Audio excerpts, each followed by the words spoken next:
이제는 정말 남의 일이 아니죠. 고기를 일부러 살짝 태워 먹거나 기름에 튀기듯이 굽거나 직화구이를 즐기는 분들이 많습니다. 하지만 이렇게 탄 음식은 건강에는 매우 안 좋은데요. 지금 내 습관이 괜찮은지 어떻게 알 수 있을까요? 자가진단 3가지를 한번 해볼게요. 안녕하세요. 소화기내과 전문의 권담입니다. 오늘은 많은 분들이 궁금해하는 주제, 암을 만드는 식습관에 대해서 이야기해보려고 합니다.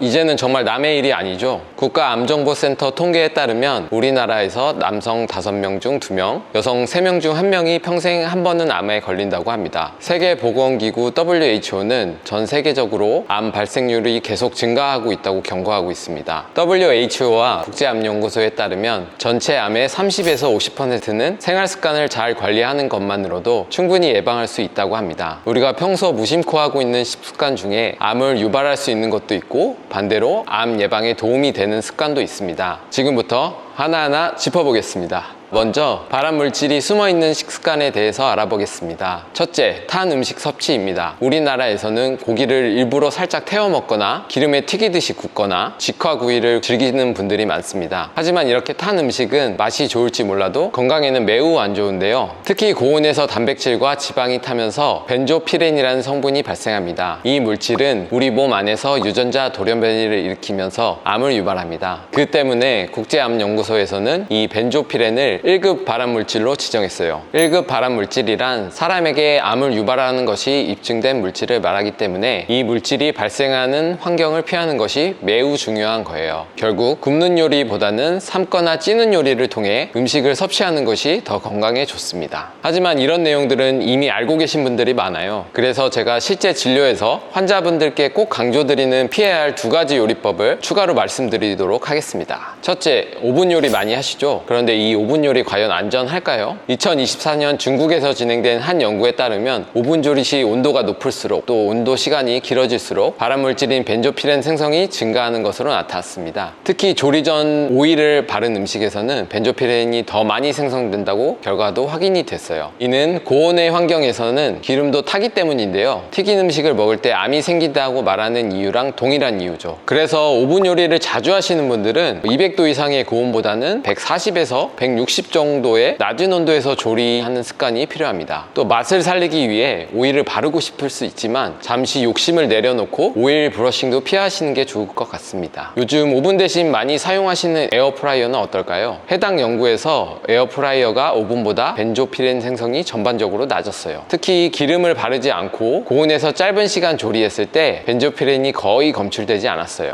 그런데 여기에서 한 가지 주의할 점이 있습니다. 설정 온도가 낮더라도 너무 오래 조리하거나 기름을 바르고 조리하면 에어프라이어에서도 벤조피렌이 발생할 수 있다는 점입니다. 왜냐하면 에어프라이어는 내부 열풍으로 수분을 빠르게 날려버리는 특성 때문에 고기 표면의 수분이 일찍 마르고 그 자리에 열이 국소적으로 축적되면서 기름이 타버리기 쉬운 환경이 만들어지기 때문입니다. 즉 온도는 160도지만 고기 표면의 일부는 생각보다 더 높은 온도에 노출될 수 있다는 거죠. 따라서 에어프라이어도 짧은 시간, 높은 온도, 오일 없이 조리하는 방식이 가장 안전합니다. 요즘은 요리법이 발달하면서 집에서도 토치를 이용해 요리를 하시는 분들이 많은데요. 토치는 불꽃의 크기와 위치마다 온도가 다르지만 일반적으로 1300에서 1400도의 고온 환경을 만듭니다. 두말할 것 없이 이런 환경에서 벤조피렌 발생량이 더 높아지겠죠. 둘째, 당과 정제탄수화물입니다. 흰쌀밥, 밀가루, 설탕 등은 빠르게 혈당을 올리고 그에 따라 인슐린과 IGF-1이 과다하게 분비됩니다. 이 두 호르몬은 원래 우리 몸에서 세포 성장과 증식을 촉진하는 역할을 하는데요. 문제는 이 상태가 반복되면 필요 이상으로 세포가 증식하면서 몸에 과부하가 걸리고 그 과정에서 유전자 복제 오류나 돌연변이가 생길 수 있습니다. 결국 암세포처럼 통제되지 않는 세포가 자라날 가능성이 높아지는 거죠. 특히 비만 상태에서는 염증 반응까지 함께 작동하면서 세포에 더 많은 스트레스와 돌연변이 유발 환경을 만들어줍니다. 왼쪽은 건강한 지방 조직인데요. 여기선 대식세포와 면역세포가 작동하면서 항염증 물질과 자연 IgM 항체를 분비해 염증을 억제하고 이러한 작용은 혈관을 보호하고 동맥경화 예방에도 도움이 됩니다. 그런데 오른쪽 비만 상태가 되면 지방세포가 커지고 손상되면서 대식세포와 염증성 면역세포가 늘어나요. 이들은 여러 염증 유발 신호 물질과 항체를 분비해 지방 조직 자체의 염증을 유도할 뿐만 아니라 이 염증 물질들이 혈관 주위로 위로 영향을 주면서 동맥경화증 위험까지도 높일 수 있어요.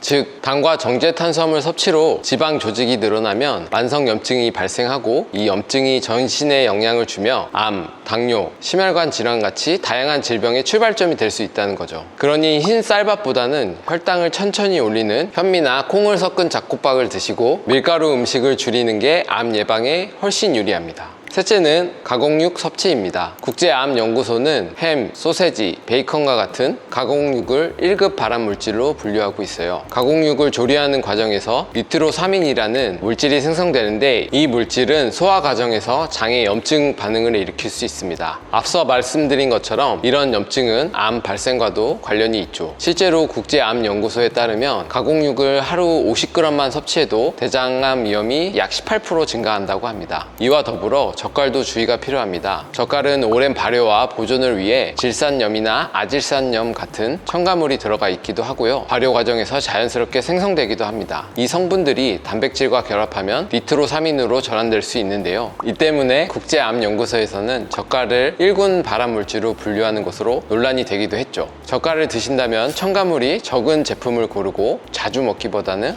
가끔 적당히 드셔야 해요.